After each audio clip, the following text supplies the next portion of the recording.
Hello दोस्तों, स्वागत है आपका कर्ण IAS एकेडमी में। मैं कर्ण। फ्रेंड्स, हम लोग जो शिक्षक भर्ती हेतु प्रैक्टिस सेट देख रहे हैं उसका सेट नंबर 5 है। ये किस पब्लिकेशन का है? तो एडुटेरिया का है। इससे पहले 1 to 4 सेट कंप्लीट कराया जा चुका है, जिसका PDF भी आपको PDF का लिंक डिस्क्रिप्शन बॉक्स में दिया गया है। साथ ही साथ किरण पब्लिकेशन का 1 से 20 सेट कंप्लीट कराया जा चुका है और रंजीत सर का मिशन 50 का भी 20 सेट कंप्लीट कराया जा चुका है और रुक्मिणी का भी सेट कंप्लीट कराया जा चुका है। क्वेश्चन नंबर 1, तीसरा आंग्ल मैसूर युद्ध किस गवर्नर जनरल के कार्यकाल में हुआ था? Lord Cornwallis, option B. सवाल यह था कॉर्नवालिस का कालखंड कब से कब तक है? तो 1785 से 93 तक रहा था। साथ ही साथ युद्ध कब हुआ था? तीसरा थर्ड वाला तो 1792 में। इसमें टीपू सुल्तान की हार हुई थी। साथ ही साथ चौथा युद्ध में क्या हुआ था? टीपू सुल्तान की मृत्यु हुआ था। 2, ब्रिटिश संसद के लिए चुने जाने वाले पहले भारतीय कौन थे? तो दादा भाई नेहरू जी थे, ऑप्शन डी। और किस पार्टी से गए थे ये? तो लिबरल पार्टी से। किस पार्टी से? लिबरल पार्टी से। एक इनका जो फेमस नाम है जो बार बार पूछा जाता है, क्या है? तो grand old man of India. साथ ही साथ इनके एक पुस्तक भी है जो कई बार एग्जाम में पूछा गया है। क्या है नाम? Poverty and un British rule in India. क्या है? Poverty and un British rule in India. Next 3, निम्नलिखित घटनाओं पर विचार कीजिए। क्या कह रहा है? काल अनुक्रमांक व्यवस्थित करने बोल रहा है। तो चलिए देखते हैं। सबसे पहले क्या संथाल विद्रोह कब हुआ था? संथाल विद्रोह 1855-56 में हुआ है। नील विद्रोह ये 59-60 में हुआ, 1859-60 के आसपास का है। सिपाही विद्रोह ये हुआ यानी 1857। उसके अलावा दक्कन दंगा जो हुआ था 1875 में। यानी सबसे पहले कौन हुआ? सबसे पहले हुआ ये 4 कौन? ऑप्शन 2 यानी संथाल विद्रोह 1855-56। उसके अलावा सिपाही विद्रोह 1857-59 तक। उसके बाद नील विद्रोह ये हुआ 1859-60। उसके अलावा दक्कन दंगा 1855-56 यानी option B. Question number 4, Mangal Pandey ने विद्रोह का नेतृत्व कहाँ किया था? तो कहाँ किया था? बैरकपुर में, ऑप्शन सी। एक सवाल और आता है कि जो 1857 का विद्रोह हुआ था वो एक्चुअली स्टार्ट कहाँ से हुआ था? स्टार्ट हुआ था मेरठ से और मंगल पांडे के जो घटना हुआ था उसको छोटा घटना माना गया था। हालांकि वो घटना बहुत बड़ा था लेकिन उसको छोटा घटना मान के उसको वहीं पे दबा दिया गया था। मेन स्टार्ट कहाँ होता है? 1857 तो मेरठ से। ठीक है। और ये बैरकपुर कब की घटना है? तो 29 मार्च 1857 को। इसमें से जो ह्यूरोज था तथा लेफ्टिनेंट बक को गोली मार दिया गया। 2 को ये गोली मार दिए थे। नेक्स्ट क्वेश्चन नंबर 5, बंगाल और बिहार काश्तकारी अधिनियम कब पारित किया गया था? तो 1885 में ये क्वेश्चन पूछा गया है। 6, भारतीय राष्ट्रीय कांग्रेस ने किस अधिवेशन में राष्ट्रीय आर्थिक कार्यक्रम को अपनाया था? तो कराची अधिवेशन 1931 में। इसका अध्यक्ष कौन थे? सरदार वल्लभ भाई पटेल। और इसमें मूल अधिकार की भी बातें किया गया था। क्वेश्चन नंबर 7, वर्ष 1823 में लाइसेंसिंग रेगुलेशन एक्ट किसने पेश किया था? लाइसेंसिंग रेगुलेशन एक्ट तो ये जॉन एडम्सन किया था, option D. Next question number 8, निम्नलिखित में से किसने नील दर्पण का अंग्रेजी में अनुवाद किया था? तो मधुसूदन दत्त ने किया था, ऑप्शन बी। नील दर्पण जो कि नील कृषकों पर लिखा गया बुक है और ये कब से था? 1859-60 में यह घटना हुआ है। 9 नंबर, समाचार पत्र हिंदुस्तान टाइम्स का संपादक कौन थे? तो KM पन्नीकर थे, ऑप्शन सी। उसके अलावा कुछ और पेपर है जो बार बार पूछा जाता है, जैसे वंदे मातरम अरविंद घोष, बॉम्बे क्रॉनिकल फिरोज शाह मेहता, कॉमरेड मौलाना मोहम्मद अली, अल हिलाल अबुल कलाम आज़ाद, प्रताप गणेश शंकर विद्यार्थी, इंडिपेंडेंस मोतीलाल नेहरू। 10 पुस्तक राजयोग, कर्मयोग, ज्ञान योग और भक्ति योग किसके द्वारा लिखा गया था? तो ये स्वामी विवेकानंद जी के द्वारा लिखा गया था। और इनसे संबंधित कुछ महत्वपूर्ण फैक्ट है। एक तो ये 1893 में क्या किए थे? तो जाके वर्ल्ड पार्लियामेंट में स्पीच दिए थे और 1896 में संस्था का गठन भी करते हैं। नाम है विवेकानंद, चूंकि इनका नाम तो बचपन में कुछ और था, बचपन का नाम था नरेंद्रनाथ दत्त था, लेकिन विवेकानंद ये कब धारण किए? एक्चुअली ये 1893 में जो राजस्थान के एक राजा था अजीत सिंह, अनुरोध करने पर, अजीत सिंह के अनुरोध करने पे विवेकानंद का उपाधि धारण करते हैं। किसके नेतृत्व में ठगी प्रथा का दमन किया गया था? तो कर्नल सलीमेन, ऑप्शन डी।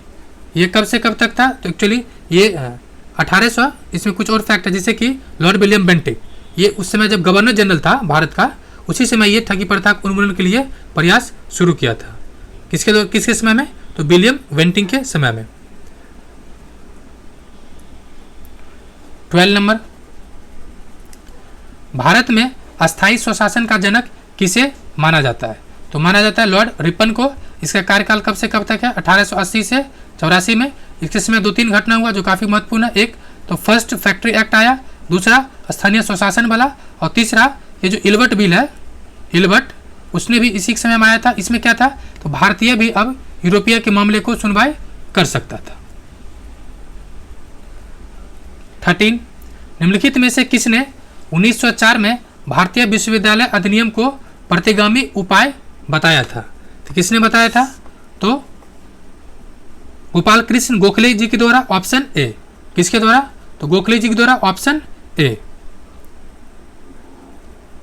और राजा राममोहन राय से पूछा जाता है ब्रह्म समाज और आत्मीय समाज का स्थापना किसने किया था? यह भी पूछा जाता है।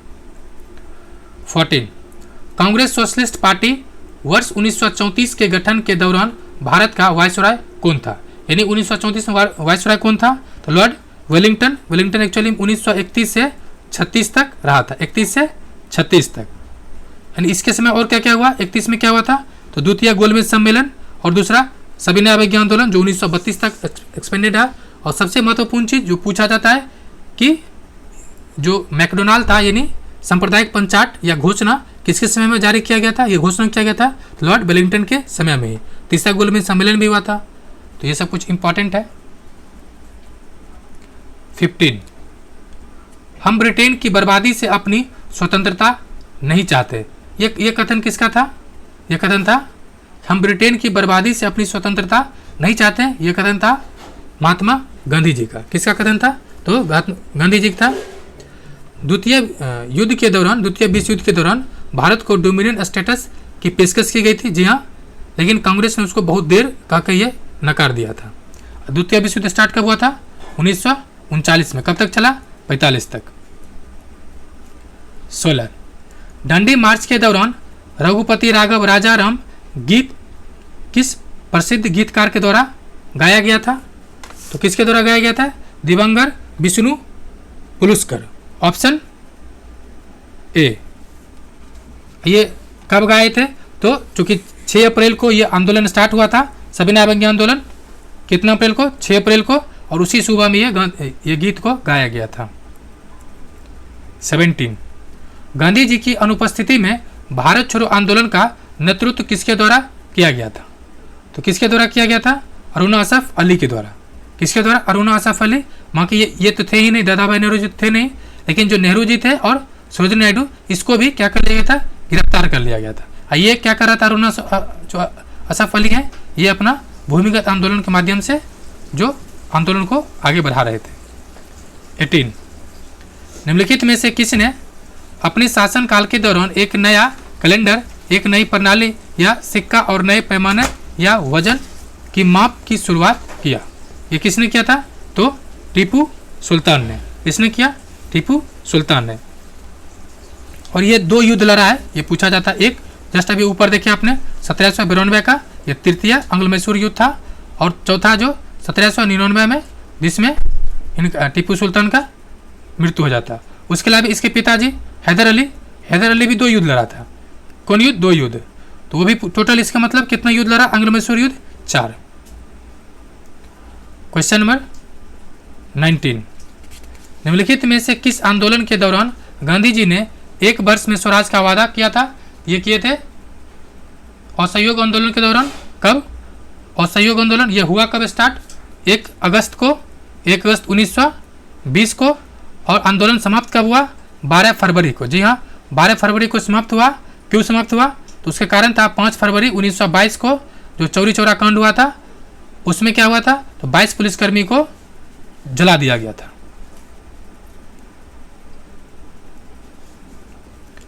20 नंबर, क्लेमेंट एटली की घोषणा के अनुसार भारत में ब्रिटिश शासन की समाप्ति किस तिथि को होनी थी? तो 30 जून 1948। 30 जून 1948 ऑप्शन बी। ये घोषणा मतलब उस समय 20 फरवरी 1947 को जो तत्कालीन जो प्रधानमंत्री था ब्रिटेन का, कौन था? क्लेमेंट एटली। यह घोषणा करता है कहाँ? हाउस में, कि बोलता है 20 फरवरी को 1947 को भारत को 30 जून 1948 को आज़ाद कर दिया जाएगा। लेकिन घटनाक्रम इतना तेजी से बदला और वैश्विक प्रेशर की वजह से इसको भारत को जल्दी आज़ाद करना पड़ गया। Question number 21, cabinet mission Bharat आया, कब आया? तो मार्च 1946 में। 1946 मार्च 1946। कितने मार्च को आया था? तो 24 मार्च को। कहाँ आया था? पहले दिल्ली में। और सदस्य कितना था इसमें कैबिनेट मिशन में? 32। मतलब यहाँ पर सदस्य 32 बना था, वहाँ तो कम ही आया था। मेनली किसके नेतृत्व में था ये? तो ये भी पूछा जाता है। तो कैबिनेट मिशन किसके नेतृत्व में आया था? तो पैथविक लॉरेंस। किसके नेतृत्व में? पैथविक लॉरेंस। वैसे 3 सदस्य था इसमें। कौन कौन था? एक तो पैथविक लॉरेंस जो चेयरपर्सन था, दूसरा स्टेफोर्ड क्रिप्स, तीसरा जो एबी अलेक्जेंडर। यानी पूछा जाता है कौन कौन, ध्यान रख लीजिए। पहला पैथविक लॉरेंस, दूसरा एबी अलेक्जेंडर, तीसरा था स्टेफोर्ड क्रिप्स। 22, निम्नलिखित में से कौन सा सिंधु घाटी सभ्यता के बारे में सही है? तो उन पर व्यापारियों के एक वर्ग का शासन था। जी हाँ, नगर निगम लोगों की नगरीय सुविधा के देखभाल करता था। जी हाँ, चूंकि ये नगरीय सभ्यता था। वे बेस्टोफेडोनिक शैली की स्क्रिप्ट का उपयोग करता था। कौन सा शैली? तो बेस्टोफेडोनिक स्क्रिप्ट का उपयोग करता था। जी हाँ, चारों क्या है? सही है। 23, रामायण, महाभारत और मनुस्मृति निम्नलिखित में से किस अवधि के दौरान संकलित किए गए थे? तो किस अवधि के दौरान किया गया था? शुंग काल के दौरान। Option C. 24, मथुरा और गंधार कला के बारे में निम्नलिखित में से कौन सा कथन सही है? तो कनिष्क के काल में इन दोनों कलाओं का विकास हुआ था। जी हाँ, कनिष्क के समय में इस दोनों कला का क्या हुआ था? विकास हुआ। ऑप्शन ए सही है। 25, भारतीय इतिहास में प्रसिद्ध ऐहोल अभिलेख का संबंध किस शासक से? ऐहोल अभिलेख मिलेगा या ऐहोल प्रशस्ति अभिलेख भी मिलेगा। तो किसके समय में ये?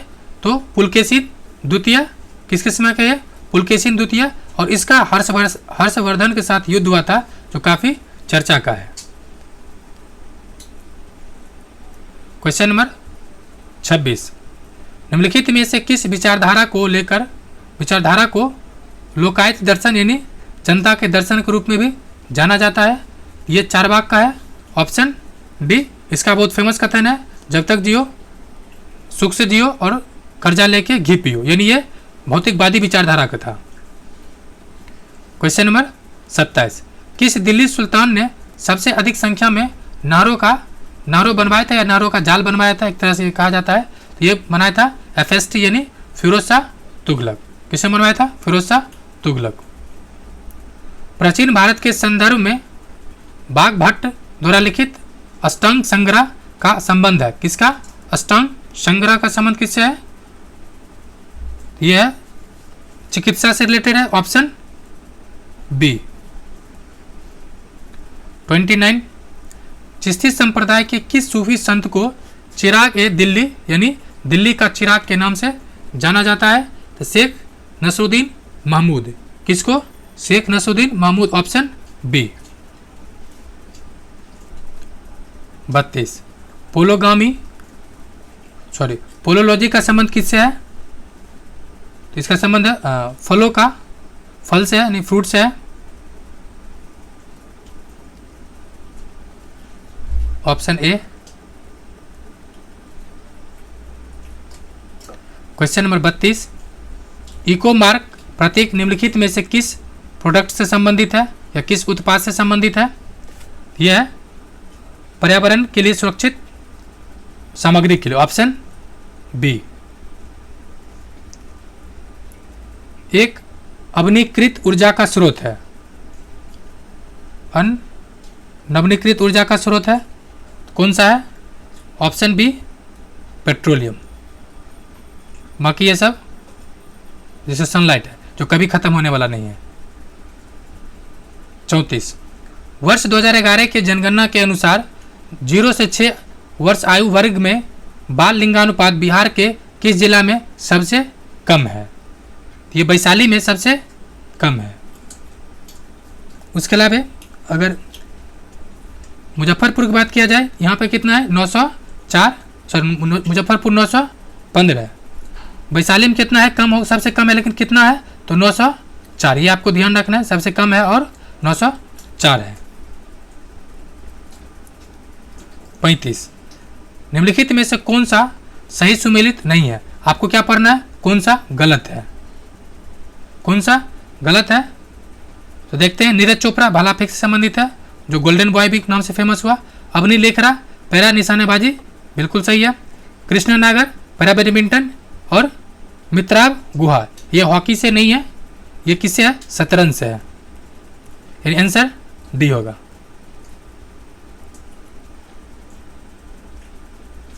थर्टी सिक्स, सामान्य दृष्टि के लिए निम्नलिखित में से कौन सा विटामिन की आवश्यकता होती है? तो रेटिनॉल। ऑप्शन सी, यानी विटामिन ए। विटामिन ए होगा, उसका नाम क्या? रेटिनॉल। 37, सुगम्यता भारत अभियान संबंधित है। सुगम भारत अभियान किसका संबंध किससे है? तो दिव्यांगजन के लिए। Option B. इसकी शुरुआत 2015 में किया गया था। 38, यूनेस्को की स्थापना कब की गई थी? ये किया गया था 1945। अब सवाल है 45 में कब? तो नवंबर में। कितने नवंबर को? 4 नवंबर को इसका एस्टैब्लिशमेंट किया गया था। इसका हेडक्वार्टर कहाँ है? पेरिस में। पेरिस कहाँ पर है? फ्रांस में। क्वेश्चन नंबर 39, विष्णुपद मंदिर बिहार के किस जिला में है? तो ये गया जिला में। Option C. इसका निर्माण रानी अहिल्याबाई ने करवाई थी। इसका निर्माण किसने करवाया था? तो रानी अहिल्याबाई ने। यह मोक्षदायिनी फल्गु नदी के किनारे स्थित है। ये भी पूछा जाता है, ये किसके किनारे स्थित है? तो फल्गु नदी के। 40, प्राथमिक स्तर पर एक शिक्षक में निम्न में से किसे सबसे अधिक विशेषता मानना चाहिए? किसको मानना चाहिए? तो पेशेंस एंड मतलब धैर्य और दृढ़ता को। 41, किस केंद्रीय मंत्रालय द्वारा स्वर धरोहर उत्सव का आयोजन किया गया है? तो संस्कृति मंत्रालय। Option C. ये दिसंबर 2022 में किया गया था। दिसंबर 2022 ये करेंट का है, तो आपको मार्क कर रखना है। 42, सुपर कंप्यूटर परम शक्ति को कहाँ स्थापित किया गया है? तो IIT खड़गपुर। Option A. 43, भारतीय सेना ने किस देश के साथ संयुक्त प्रशिक्षण अभ्यास साइक्लोन 1 का शुभारंभ किया? तो ये मिस्र के साथ करता है। मिस्र मतलब इजिप्ट। 44, पर्यटन को प्रोत्साहित करने के लिए अंतर्राष्ट्रीय पर्यटन प्रदर्शनी किस देश में आयोजित किया गया? स्पेन में। Option C. India justice report 2022 के संदर्भ में कौन सा कथन गलत है? आपको क्या पढ़ना है? गलत। कौन सा कथन गलत है? बड़े राज्यों में प्रथम राज्य पे कर्नाटक है, ये तो सही है। इसमें बिहार का स्थान जो है अंतिम है, ये कथन गलत है। इसमें पश्चिम बंगाल का स्थान अंतिम से दूसरे स्थान है, सही है। छोटे राज्यों में सिक्किम श्रेष्ठ स्थान पर है।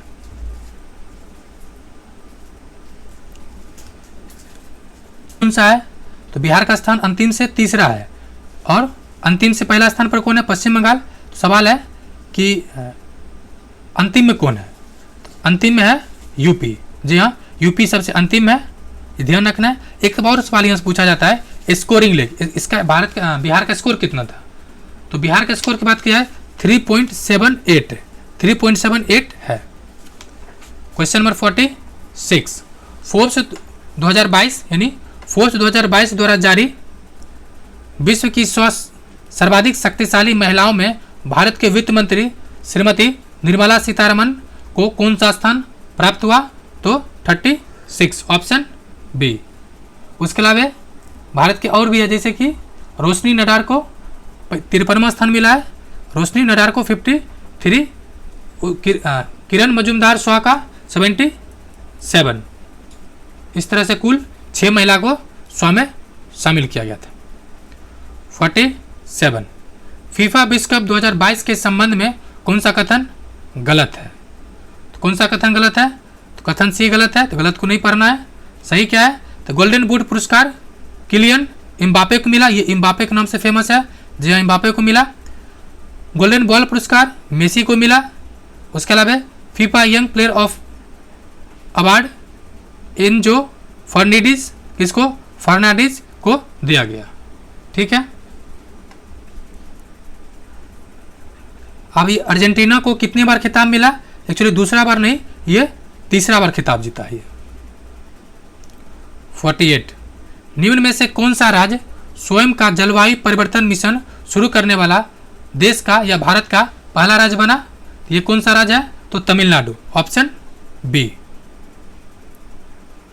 49, किस विभाग के पौधों को पादप वर्ग का उभयचर कहा जाता है? तो ऑप्शन ए ब्रायोफाइटा को। 50 नंबर, सभी जीवों की रचनात्मक एवं क्रियात्मक इकाई है।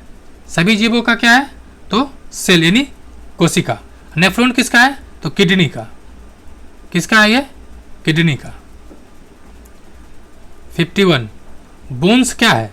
अस्थि, ये क्या है? तो संयोजक उत्तक है यानी कनेक्टिंग टिश्यू है। अब ब्लड भी क्या है? कनेक्टिंग टिश्यू है। स्किन भी क्या है? कनेक्टिंग टिश्यू है। पीत का निर्माण कहाँ होता है? तो यकृत में होता है यानी लीवर में होता है। बाइल जूस के भी वहाँ से निकलता है। 53, मनुष्य का हृदय किस झिल्ली द्वारा घिरा होता है? तो होता है पेरिकार्डियम यानी ऑप्शन ए के द्वारा क्या होता है? घिरा होता है। 54, रेजिन किस पौधे का उत्सर्जी पदार्थ है? ये चीर का है, चीर यानी पाइन, PINE, पाइन यानी ऑप्शन सी। 55, निम्न में से मास्टर ग्रंथि कहा जाता है? किसे कहा जाता है? पिट्यूटरी ग्लैंड्स को, ऑप्शन बी। ये होगा, ये रहता कहाँ पर है?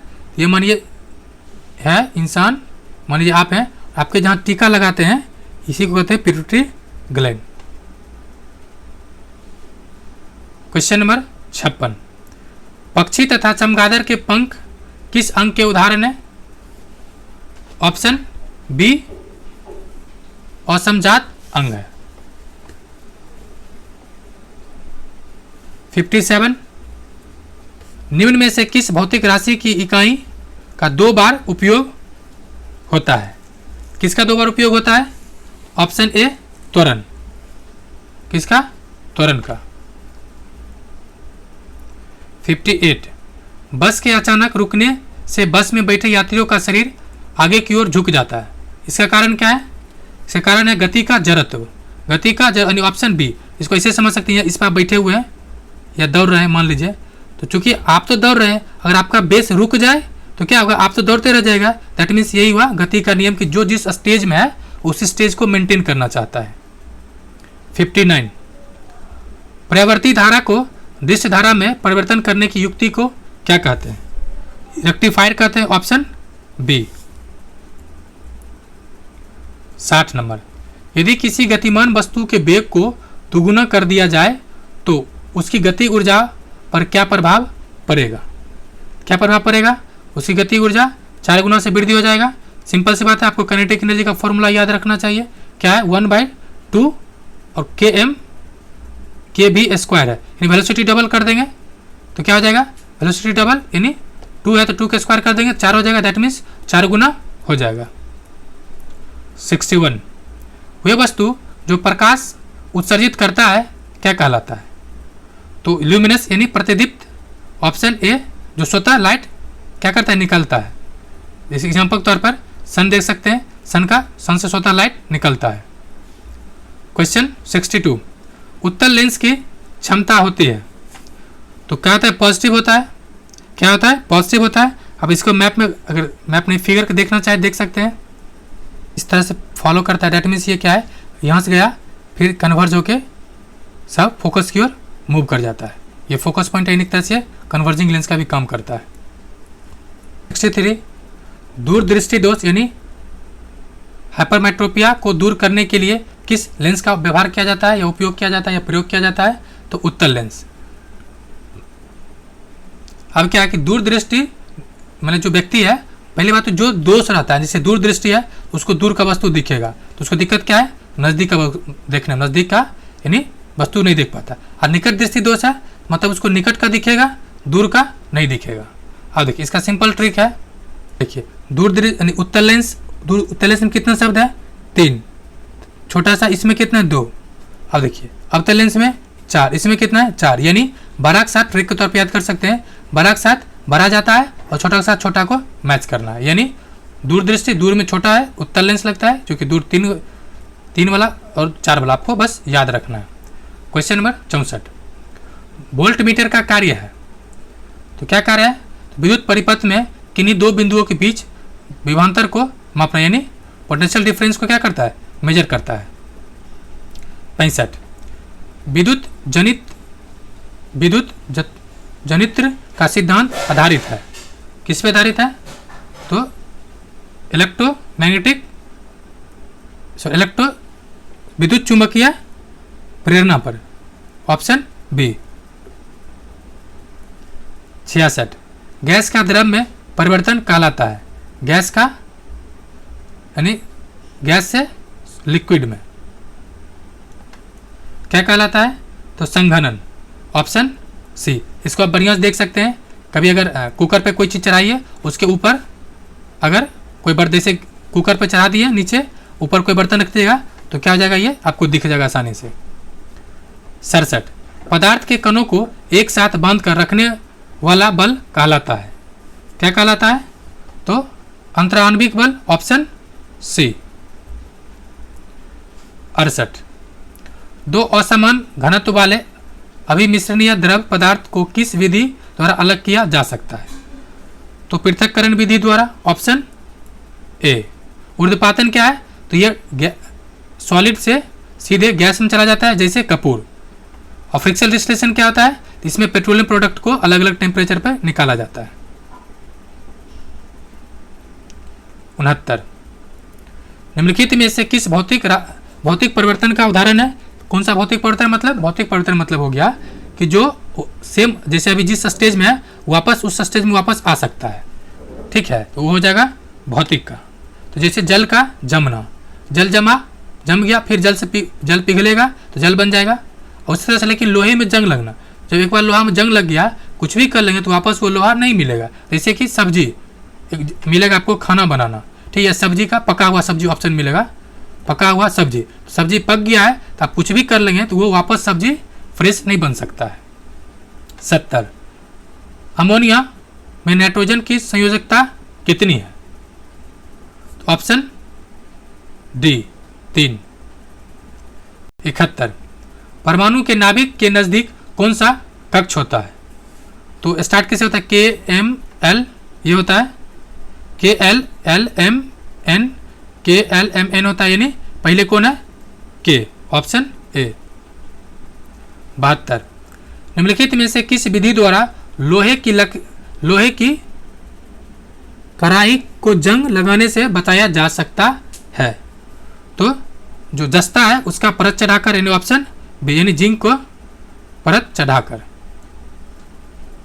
इसको गैल्वेनाइजेशन कहते हैं इस पूरे प्रोसेस को। 73, कौन सा हाइड्रोकार्बन्स कमरे के ताप पर ठोस होता है? ये कौन सा रहता है? तो ऑप्शन सी।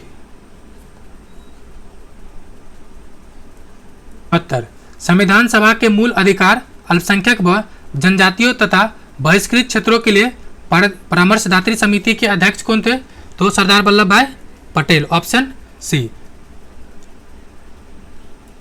रिलेटेड था, जो भी संघ से रिलेटेड था वो नेहरू जी थे। 75, उच्चतम न्यायालय के सेवानिवृत्त न्यायाधीशों के लिए कहां पर वकालत करने की मनाही है? तो कहां मना है? तो भारत के किसी भी न्यायालय में। जी हाँ, और उच्चतम न्यायालय के न्यायाधीश बन चुके था फिर कहीं भी आप वकालत नहीं कर सकते, ऑप्शन बी। 76, राज्य के वास्तविक कार्यपाल का शक्ति का प्रयोग किसके द्वारा किया जाता है? तो वास्तविक रखा है, वास्तविक किया जाता है सीएम के द्वारा। वही संवैधानिक पूछ दे तो राज्यपाल के द्वारा, यानी ऑप्शन बी, नहीं ऑप्शन ए। 77, निम्न में से कौन सा विषय राज्य सूची के अंतर्गत आता है? राज्य सूची में कौन सा है? कृषि, ऑप्शन ए कृषि है। उसके अलावा पुलिसिंग है। 78, अल्पसंख्यकों के लिए किस वर्ष राष्ट्रीय आयोग का गठन या बनाया गया था? तो 1992 में, 1992 में इसे संवैधानिक दर्जा प्रदान किया गया था। 79 कह रहा है संयुक्त राष्ट्र सुरक्षा परिषद के अस्थायी सदस्यों का कार्यकाल कितने वर्षों का होता है? तो कितने वर्ष होता है? 2 वर्ष का, ऑप्शन बी। भारत 8 बार अभी तक बन चुका है और इसके 5 जो परमानेंट मेंबर इसको क्या कहते हैं? P5 कहते हैं। आपको याद कैसे रहेगा? तो पुतिन का फेस, पुतिन कहाँ का है? पुतिन है रसिया, F से फ्रांस, A से अमेरिका, C से चाइना और E से इंग्लैंड। 80, राज्य के अधीन क्या आता है? राज्य के अधीन क्या आता है? तो आंतरिक एवं बाह्य दोनों संप्रभुता, ऑप्शन सी। देखिए ये जो आपके दिमाग में राज्य आया होगा ना, जैसे बिहार राज्य है, एक्चुअली राज्य का मतलब 4 चीज होता है, जो जिसमें 4 चीज है वो राज्य है। एक तो उसका भूभाग, पहले तो संप्रभुता होना चाहिए, दूसरा जनसंख्या, तीसरा संप्रभुता नहीं तीसरा जनसंख्या, जमीन और शासन। ये 4 चीज को कहते हैं राज्य। जैसे बिहार में क्या है कि बिहार में संप्रभुता नहीं है, कहीं संप्रभुता था लेकिन संप्रभुता नहीं है। कैसे नहीं है? क्योंकि बिहार सरकार चाहे भी विदेश से लोन नहीं ले सकते जब तक उसको केंद्र सरकार अनुमति न दे।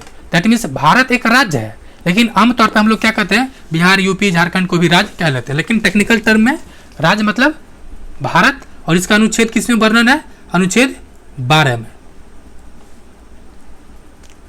क्वेश्चन नंबर 81, भारतीय संविधान में मताधिकार से क्या अभिप्राय है? तो वोट देने का अधिकार है, ऑप्शन बी। 82, नगरपालिका में महिलाओं के लिए कितनी सीटें आरक्षित होती है? तो 1/3, ऑप्शन सी। एक बात आपको ध्यान रखना है बिहार के विशेष संदर्भ में कि जो पंचायती राज अधिनियम आया था या नगर यानी 73 में और 74 में संविधान संशोधन, इसमें महिलाओं के लिए आरक्षण व्यवस्था 1/3 ही है। लेकिन बिहार सरकार या भारत के अन्य जो प्रांत है उसमें आरक्षण की व्यवस्था को 50% तक बढ़ा दिया है। यानी मूल संविधान कितना है? 1/3। अब बिहार सरकार कब लाया है बिहार के लिए विशेष? तो 2006 में, पंचायती राज अधिनियम 2006। 83, जो व्यक्ति किसी स्टेट में नहीं रहता है या तो वो संत होता है या पशु, यह किसने कहा था? तो अरिस्टोटल, यानी ऑप्शन सी, अरस्तु ने कहा था। 84, किसी व्यक्ति के वास्तविक जीवन स्तर का आकलन किया जा सकता है, तो प्रति व्यक्ति आय के आधार पर, ऑप्शन सी।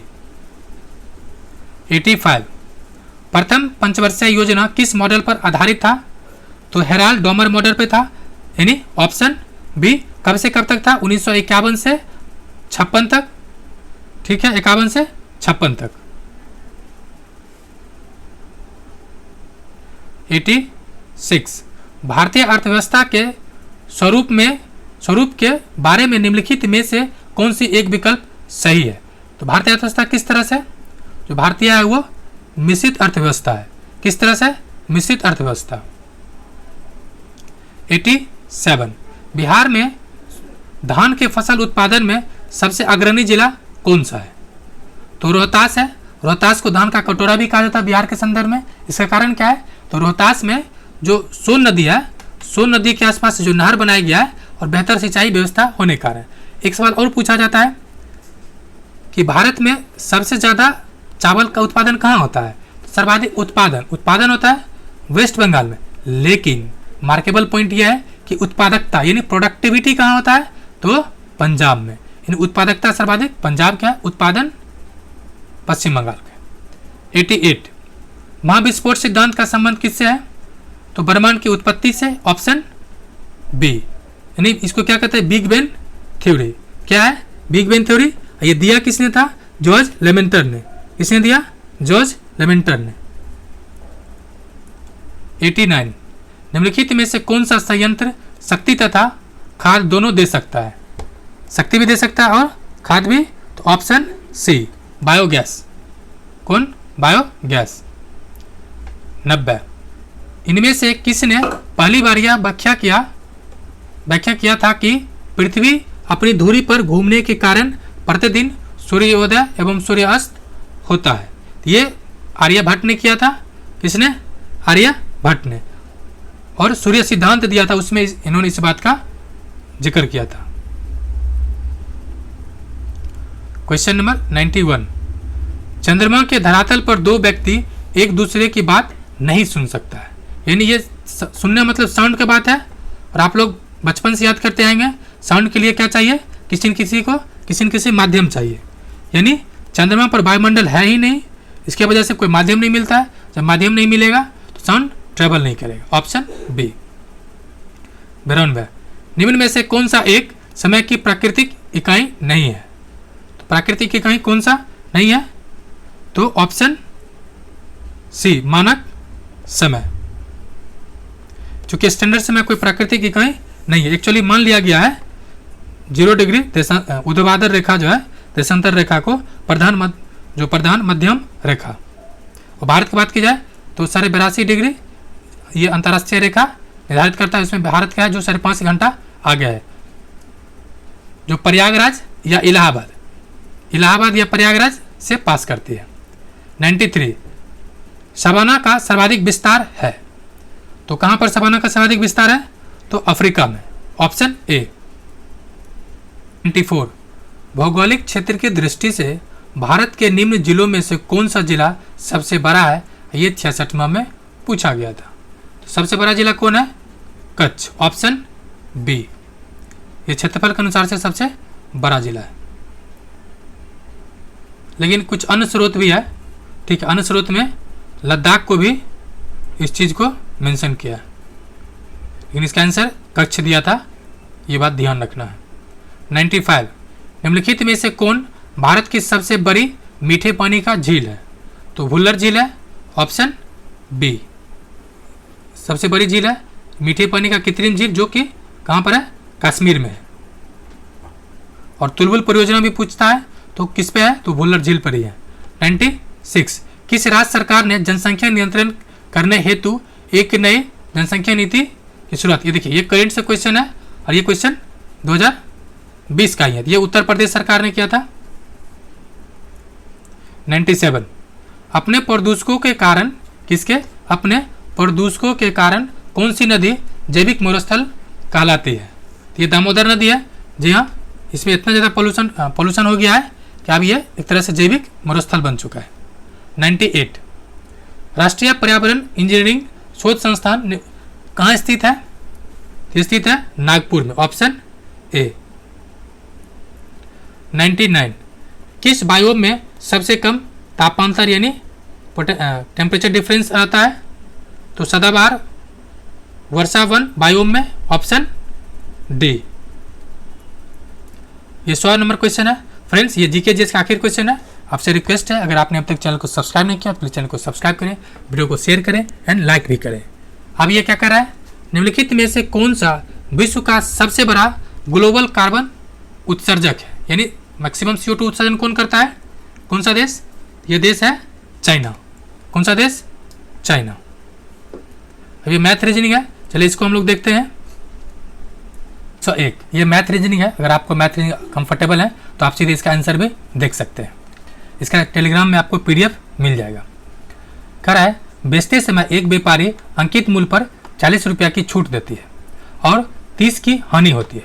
यदि इसे अंकित मूल्य पर बेचा जाए तो लाभ प्रतिशत क्या होगा? ध्यान रहे, लाभ प्रतिशत पूछ रहा है।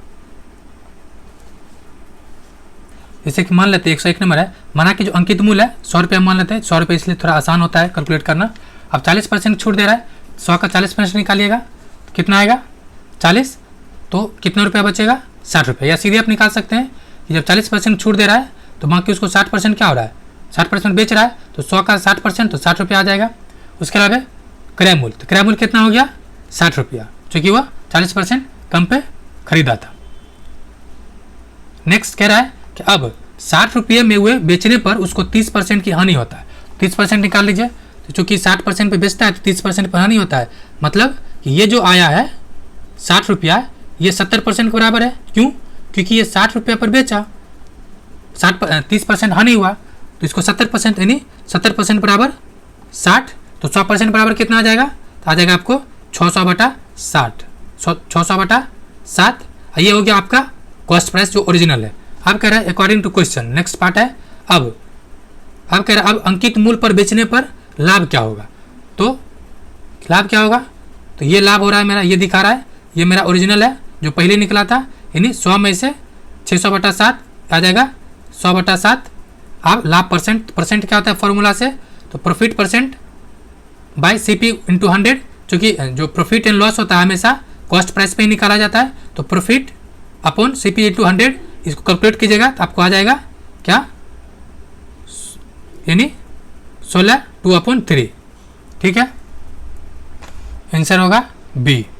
नेक्स्ट कह रहा है एक निश्चित राशि पर 2 साल के लिए 4% प्रतिवर्ष की दर से वार्षिक रूप में संयोजित होने के कारण साधारण और चक्रवृद्धि ब्याज के बीच का अंतर 1 रुपया है।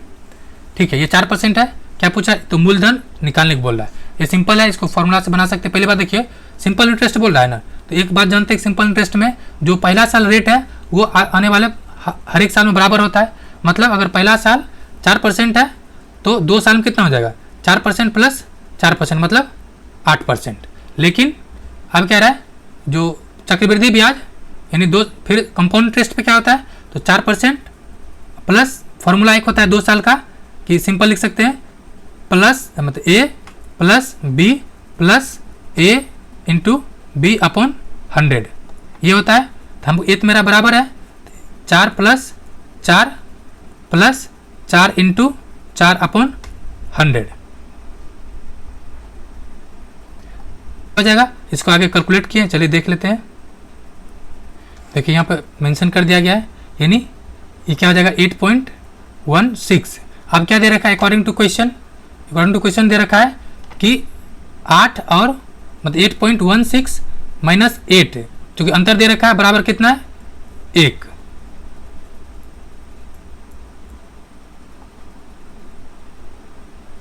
.16 बराबर 1 है। ठीक है, तो 100% बराबर क्या होगा? 100% बराबर कैलकुलेट कीजिएगा, यानी 16/100 कर लीजिए और इसको कैलकुलेट करके निकाल दीजिए तो आपको आ जाएगा कितना? 625। आंसर क्या होगा इसका? बी। नेक्स्ट कह रहा है क्वेश्चन नंबर 103, 10 लड़के का औसत 12 वर्ष है। यदि 7 वर्षीय 5 लड़के कक्षा में प्रवेश कर लेते हैं तो कक्षा में जो लड़का है उसकी औसत आयु क्या होगा? तो एवरेज का सिंपल फॉर्मूला क्या होता है? एवरेज होता है सम बाय टोटल नंबर। तो तो यहाँ पर चलिए निकालते हैं, तो सम निकालते हैं पहले। तो पहले क्या कह रहा है, 10 लड़का है और 12 वर्ष एवरेज है। तो एवरेज क्या होता है, तो सम और नंबर, ठीक है। तो हमको कितना आ जाएगा, 10 और 12 120। अब कह रहा है 7 वर्षीय 5 लड़के, तो लड़का कितना है 5 और कितना वर्ष का है 7, टोटल इसका सम कितना हो जाएगा 35। टोटल कितना आ जाएगा, यानी टोटल लड़का कितना हो गया 15 और सम कितना हो जाएगा 35 और 120 यानी 155। 35 में 155 हो गया। अब कह रहा है तो औसत आयु पूरे कक्षा कितना हो जाएगा, तो सम कितना आ गया 155 और लड़का टोटल कितना है 15। तो इसको कैलकुलेट कीजिएगा तो आपको आ जाएगा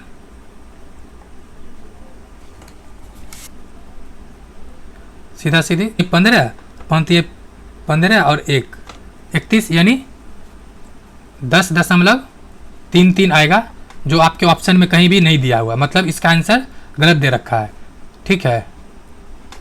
नेक्स्ट क्वेश्चन नंबर 4 5 कह रहा है राहुल और अंकित मिलाकर 8 दिन में एक दीवार बना लेता है, यानी राहुल प्लस अंकित, क्या कह रहा है, राहुल प्लस अंकित एक दीवार को 8 दिन में बना लेता है। अंकित और सोनू, अंकित प्लस सोनू उसी दीवार को 10 दिन में बनाता है, तो 10 दिन लगाता है। और सोनू और राहुल उसी दीवार को 12 दिन बनाता है, तो 12 दिन बनाता है। तो सभी मिलकर उस दीवार को कितना दिन में बना लेगा, यानी तीनों मिला कितना दिन में बना लेगा। इसका सिंपल तरीका है, इसको पहले क्या कीजिए एलसीएम निकाल लीजिए, तो 8 10 और 12 का एलसीएम आ जाएगा 120। मतलब हो गया कि राहुल और अंकित दोनों मिला के एक दिन में कितना वर्क करेगा, तो 15 वर्क एक दिन में, मतलब इसका एलसीएम लेके निकालेगा 15 आ जाएगा कितना, यानी 120 एलसीएम था 120, तो ये कितना करेगा एक दिन में 15, ये 10 है तो ये करेगा 12 और ये 12 है तो एक दिन में करेगा 10 वर्क, यानी टोटल एक दिन में कितना वर्क कर रहा है, एक दिन में कर रहा है 15 10 25 और 12 37, यानी कह सकते हैं कि चूंकि कॉमन ऐसे होगा, मतलब अंकित प्लस राहुल प्लस अंकित प्लस सोनू प्लस अंकित, इस तरह से कीजिएगा। इसमें आपको सब 2 2 मिलेगा, इसमें से 2 कॉमन ले लीजिएगा, तब क्या आ जाएगा 37 वर्ग, जो भी वहाँ निकाले भी थे बराबर आ जाएगा 120, ठीक है। और ये आ जाएगा A plus B plus C, मतलब तीनों नाम आ जाएगा जो यहाँ किया हुआ है, ये चीज़ यहाँ भी किया हुआ है, आप देख सकते हैं बेसिक से।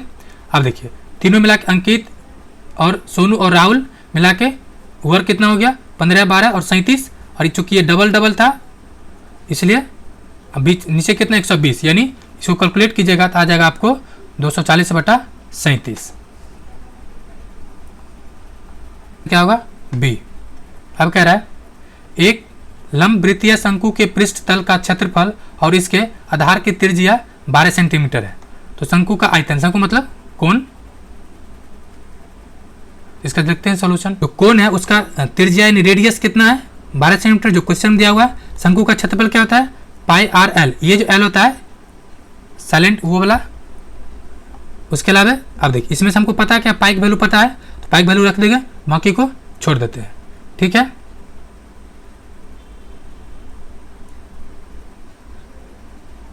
इसको फॉर्मूला पे पुट करके आप आसानी से आंसर निकाल सकते हैं।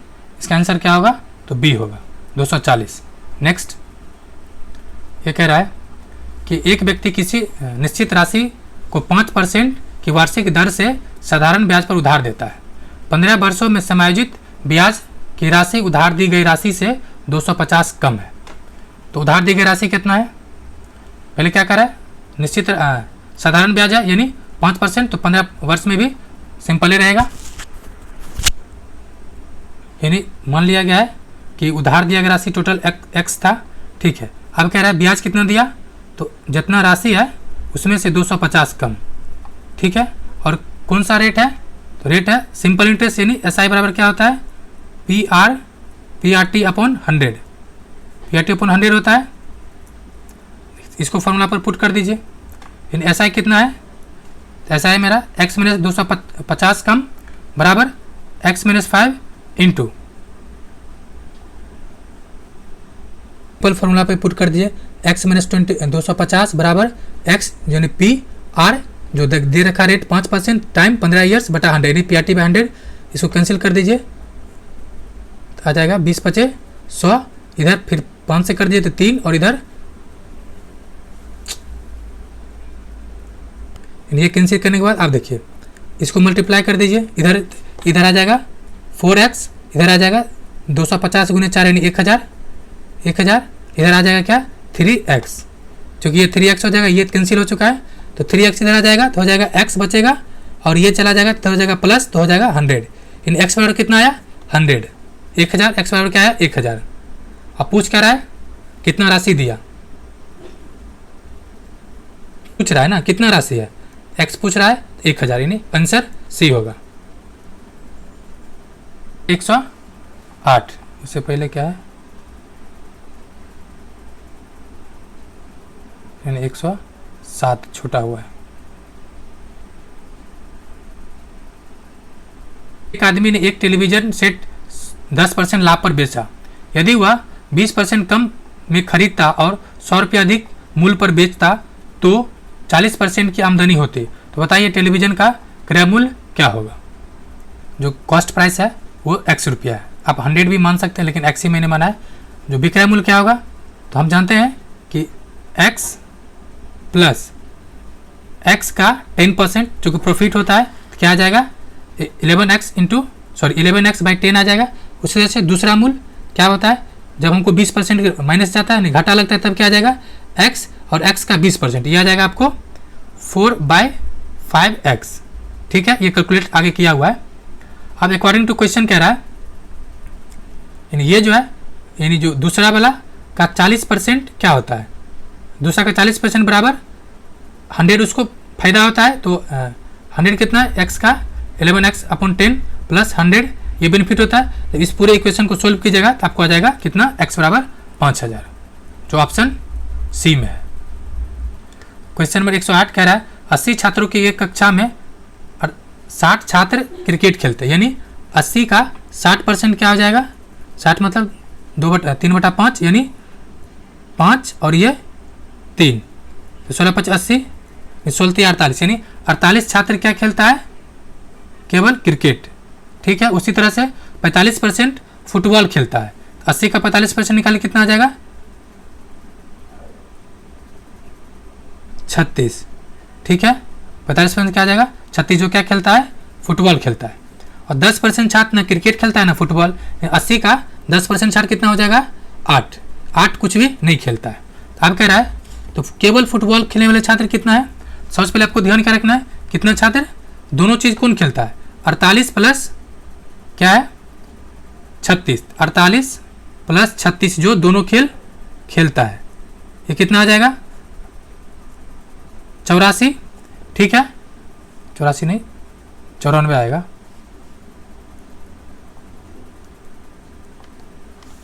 $84 आएगा। अब देखिए 10% कुछ नहीं खेलता यानी 8 कुछ खेल भी नहीं करता है तो टोटल बचा कितना 72 ही खिलाड़ी तो खेलता है। तो ऐसे कितना या दोनों खेल रहा है 84, एक्चुअल में कितना खेल रहा है तो 72, तो 72 इसमें से माइनस कर देंगे तो कितना आ जाएगा 12। ठीक है, अब कह रहा है यानी 12 जो है वो एडिशनल है। अब बाकी क्या पूछ रहा है तो केवल फुटबॉल खेलता है कौन, क्योंकि ये 12 दोनों खेल रहा है तो केवल फुटबॉल 36 में से 12 माइनस कर दीजिएगा तो क्या आ जाएगा आपको 24, ऑप्शन बी। नेक्स्ट कह रहा है 7 के पहले 7 गुणज का औसत क्या होगा, 7 के पहले 7 गुणज का औसत क्या होगा, है ना वो वाला नेचुरल नंबर का सम ऑफ नेचुरल नंबर होता है x + 1 x + 2 इस तरह से। उस तरह से मान लीजिए 7 है, पहला 7 हो जाएगा, उसके बाद दूसरा क्या हो जाएगा 14, तीसरा 21, चौथा 28, इस तरह से कहाँ तक चला जाएगा ये कॉमन ले लीजिएगा। जैसे मान लेते हैं 7 इंस्टेंस कॉमन ले लीजिएगा तो पहला हो जाएगा 7 और इस तरह से 1 2 3 इस तरह से 7 तक चला जाएगा। ठीक है, इसको कैलकुलेट कर लीजिएगा क्या आ जाता है n × n + 1/n होता है, चूँकि n × n होगा तो ये हो जाता है। इसको कैलकुलेट कर लीजिए सिंपल क्या है 7 × 28, चूँकि सम पूछ रहा है तो हमको एवरेज निकालना है चूंकि एवरेज पूछ रहा है तो हमको क्या लिखना पड़ेगा, नंबर कितना टोटल 7 नंबर बोल रहा है तो 7 नीचे में लिख देंगे, ये कट के हो जाएगा 28, ऑप्शन सी।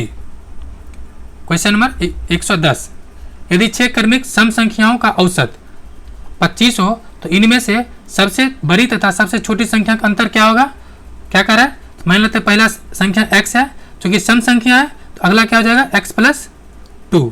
इसी तरह से जो पूछ रहा कितना का 6 क्रमिक, तो x + 2 x + 4 x + 6 x + 8 x + 10, ये हो जाएगा कितना, यानी x और x + 10 तक में कितना संख्या हो जाएगा, 6 पूर जाएगा। इसका क्या करेंगे, इसका आराम से ये दे रखा है, एवरेज दे रखा है तो हो जाएगा x प्लस यानी 6x हो जाएगा और प्लस कितना हो जाएगा 30 और बटा 6, चूंकि 6 नंबर है और पूछा दे रखा है 25। ठीक है, ये मतलब x + 1 x + 2 x + 3 जोड़ने पर ये आपको 6x + 30 आएगा, ये दे रखा है 30। ठीक है, इसमें से दोनों में से अगर कॉमन ले लीजिए 6 तो क्या आ जाएगा x × 1 + 30 सॉरी x प्लस, अगर 6 कॉमन ले लीजिएगा इसमें से तो 6 × x + 5 आ जाएगा और 6, तो ये 6 कॉमन कैंसिल हो जाएगा, बचेगा क्या इधर आपको 25 बचेगा। x + 1 = 25, x + 5 होगा तो ये चला जाएगा इधर तो माइनस हो जाएगा, यानी x बराबर कितना आ जाएगा आपको 20। तो सबसे बड़ा है सबसे छोटा पूछ रहा है, सबसे बड़ा तो यही हो जाएगा क्या, x जो 20 दिया हुआ है, सबसे बड़ा क्या था तो x + 10, ये हो जाएगा कितना 30। तो अंतर क्या आ जाएगा 20 और 30 के बीच अंतर आ जाएगा 10, ऑप्शन बी। 11 नंबर कह रहा है नीचे दिए गए पासे की 4 स्थितियां दर्शाई गई है, संख्या 3 वाले फलक के विपरीत कौन सा होगा। तो पहले देखिए कुछ कॉमन दिख रहा है इसमें, क्या 3 के विपरीत, इस दोनों में देखिए कुछ कॉमन है, जी हाँ इस दोनों में कॉमन है। क्या कॉमन है, 3 कॉमन है और 6 कॉमन है, 3 और 6 क्या है कॉमन है, 4, क्योंकि ये सब तो देखिए 6 कॉमन है, इसको सिंपली लिख देंगे तो ये आ जाएगा आपका आंसर 4, ऑप्शन नहीं इसका आएगा बी। 3 का अपोजिट 3 पूछा नहीं 4 आएगा, ऑप्शन ए। ये एक कह रहा है 6 व्यक्ति केंद्र की मुख करके एक वृत्ताकार मतलब सर्कल है बैठा हुआ है, बैठकर ताश खेल रहा है। विजय सुधीर के बाएं है, अमर राकेश और सौरभ के बीच में। ये बहुत सिंपल है, इसका सॉल्यूशन दे दिया गया, आप देख सकते हैं, बस अरेंज करना है। नेक्स्ट है क्वेश्चन नंबर 113, यदि 20 मार्च 2024 को रविवार था तो 20 मार्च 2012 को क्या होगा। निकाल लीजिए कितना है, तो वर्ष कितना है 24 और 12 यानी 12 वर्ष है। ठीक है, उसके अलावा लीप ईयर कितना है पार्ट में, तो देखिए मतलब 12 बीच में एक 16 आएगा 2016 आएगा, उसके अलावा 2020 आएगा 2024 यानी 3 क्या है लीप ईयर आएगा, 3 जोड़े में क्या आएगा लीप ईयर आएगा। कर लीजिएगा तो आपको क्या निकल जाएगा ऑप्शन ए शनिवार आएगा। दिए गए कौन सा शब्द नहीं बनाया जा सकता है, तो कौन सा नहीं बनाया जा सकता है, क्या है CATER कैटरिंग है, यानी इसमें से क्या नहीं बनाया जा सकता है, देखिए इसमें CETIRING, ये देखिए 2 बार आया है क्या, आई और आई 2 बार तो नहीं आया, उसमें एक ही बार है, यानी ये नहीं बनाया जा सकता, ऑप्शन सी। नेक्स्ट है कह रहा है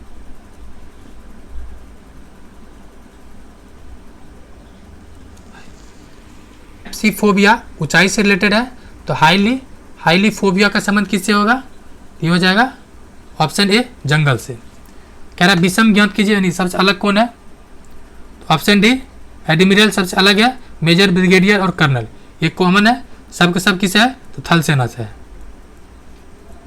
क्वेश्चन नंबर 19 117 कुछ पूछ रहा है, सब कुछ देखे। कह रहा है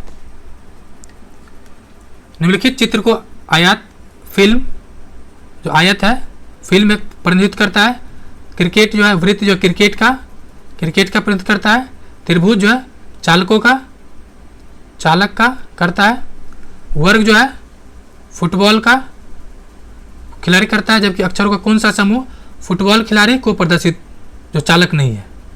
चालक कौन है इसमें से, तो ट्रेंगल नहीं होना चाहिए, लेकिन फुटबॉल होना चाहिए। तो ऐसा दो कंडीशन है, एक ई है और एक डी है, यानी आंसर क्या होगा बी। क्वेश्चन नंबर 118, सुरेश का जन्म 4 अक्टूबर 1999 को हुआ था। शशिकांत का जन्म सुरेश के 6 दिन पहले हुआ था। उस वर्ष स्वतंत्रता दिवस रविवार को था। शक्तिकांत का जन्म कब हुआ था, यानी 6 दिन पहले बोला है, तो ये अक्टूबर में 6 दिन पहले कितना आ जाएगा 28 सितंबर। ठीक है, 28 सितंबर, तो 15 अगस्त दिन रविवार था। कुल दिन कितना हो जाएगा, टोटल निकालेगा तो आ जाएगा 44 दिन। ठीक है, तो इसमें कुल दिन जो विषम है कितना 2। ठीक है, शक्तिकांत का जन्म कौन हो जाएगा, रविवार प्लस 2 दिन, यानी सोमवार और मंगलवार, यानी ऑप्शन ए। क्वेश्चन नंबर 119, श्रृंखला दिया हुआ कह रहा है डैश के बाद कौन सा संख्या आना चाहिए। ये क्या दे रखा है 1 2, यानी 1 2 3 10, इस तरह से। 1 तो है 1 स्क्वायर प्लस 1, तो 1 आज हो जाएगा 2, यानी सेकेंड वाला। 2 क्या है 2 स्क्वायर माइनस 1, तो 3 आ जाएगा। उसी तरह से 3 स्क्वायर प्लस 1, तो 10 आ जाएगा। अगला क्या हो जाएगा, तो 10 स्क्वायर माइनस 1, तो 99। आखिर क्वेश्चन, श्रृंखला 3 9 15 डैश का 21वां पद कौन सा होगा। 3 3 9 फिर 15, इस तरह से। ये देखिए जो APGP होता है ना, वो सम ऑफ सीरीज में है ये। ठीक है, यानी इसका T9 के आखिर पद कौन सा है, उसका फॉर्मूला होता है A plus N minus 1 into D, ये होता है। Tn पद आखिर पद हमको पता है 21 है। ठीक है, A पता है क्या है 3 है, प्लस N हमको पता है 21, माइनस T कितना, डिफरेंस कितना है सबका, तो आपको दिख जाएगा 6। डिफरेंस कितना हो जाएगा N माइनस 1 इंटू डी 6। इस फॉर्मूले पर सेट कर दीजिएगा तो आपको आ जाएगा 123। ये फ्रेंड्स 120 क्वेश्चन पूरा हुआ। वीडियो को लाइक करें, चैनल को सब्सक्राइब करें। वीडियो देखने के लिए शुक्रिया एंड जय हिंद फ्रेंड्स।